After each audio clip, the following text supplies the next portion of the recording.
Bound to Stay Bound Books was founded in January 1920 by Lawrence D. Sibert and William T. Suey in Jacksonville, Illinois.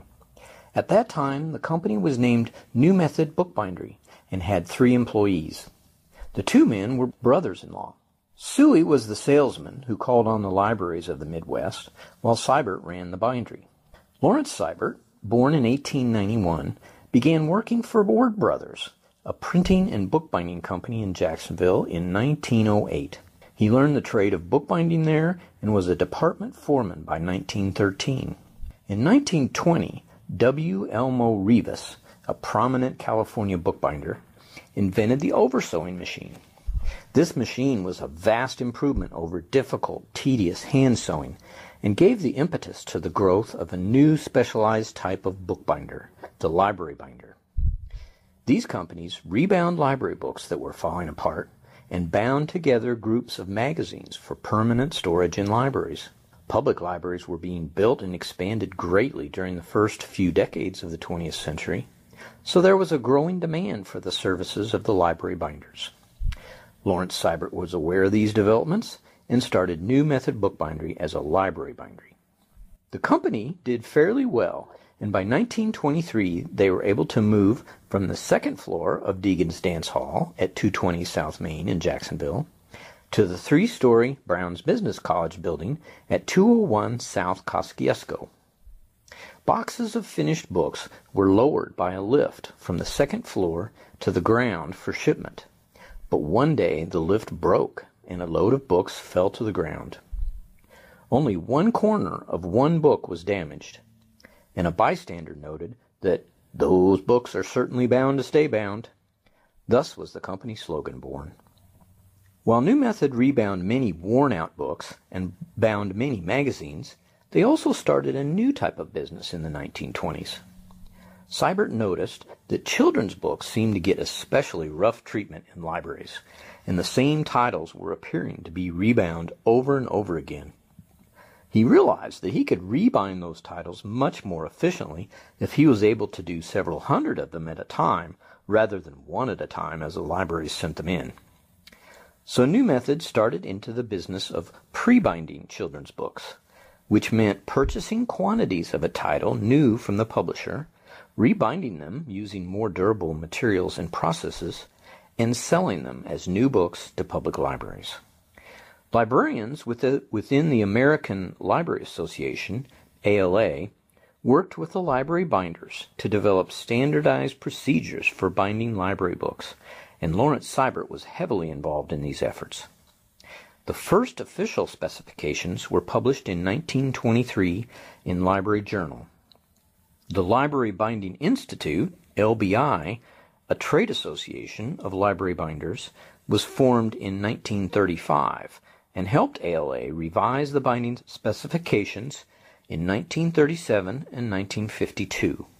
LBI then took charge of the binding specifications, and they were revised again in 1960, 1963, 1971, and 1986.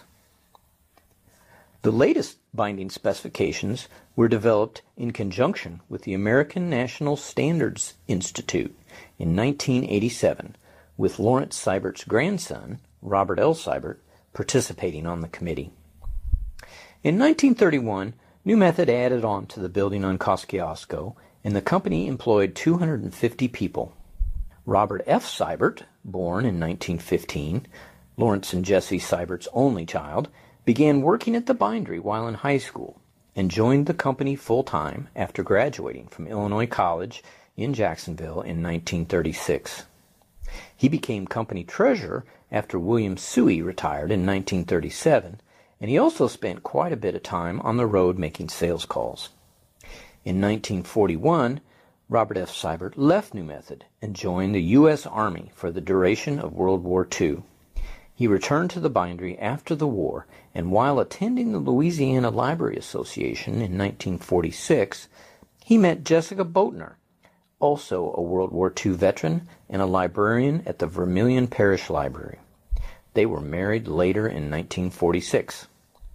The post-war baby boom brought an increasing number of children into public schools, and the need for pre-bound library books grew accordingly.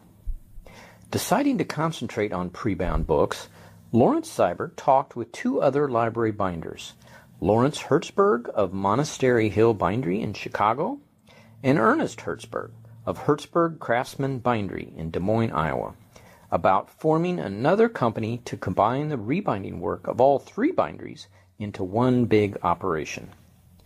This was accomplished with the opening of the Hertzberg New Method Bindery in South Jacksonville on June 17, 1954.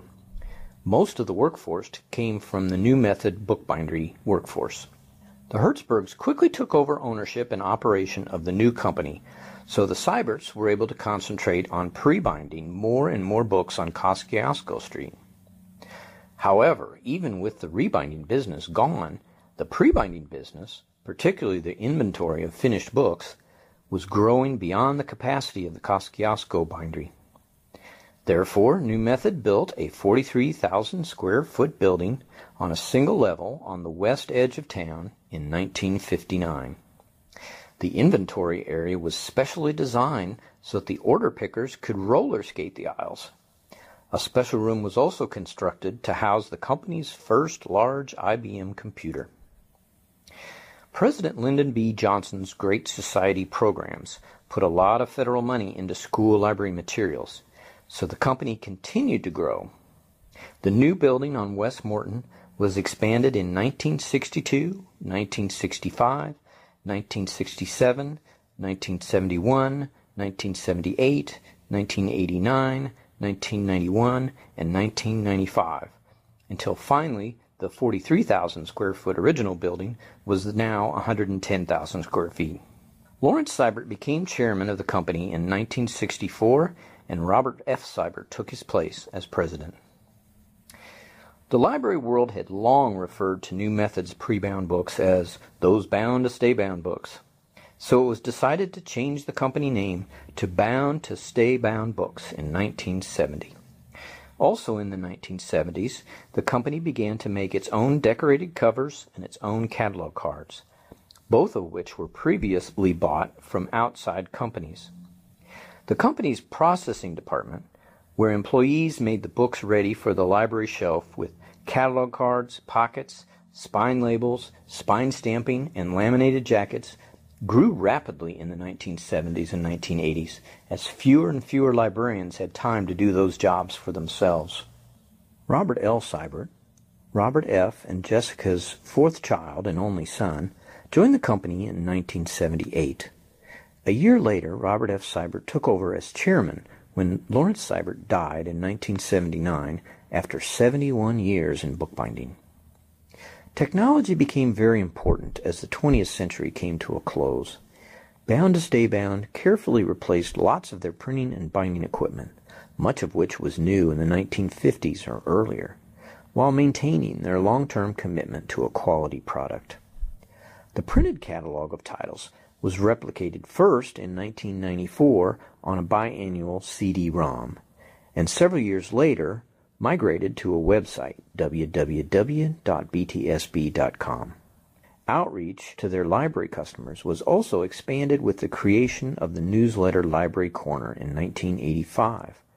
Also, outreach was increased by gradually expanding the sales force from 6 men in 1984 to 15 people in 2004. Robert F. Sibert became chairman of the company in 1992, and Robert L. Sibert took over as president. Robert F. Sibert died in 1998, and the company worked with the American Library Association to create the ALSC Robert F. Sibert Informational Book Award in his memory. There are also 4 Robert F. Sibert scholarships at Illinois College in Jacksonville for the children of Bound to Stay Bound employees. The new century has brought some tough times to libraries due to the recessions of 2001 and 2008. But Bound to Stay Bound Books continues to use its long history of quality, innovation, and service to help librarians get the most bang from their buck and help them share the joys of reading with children everywhere.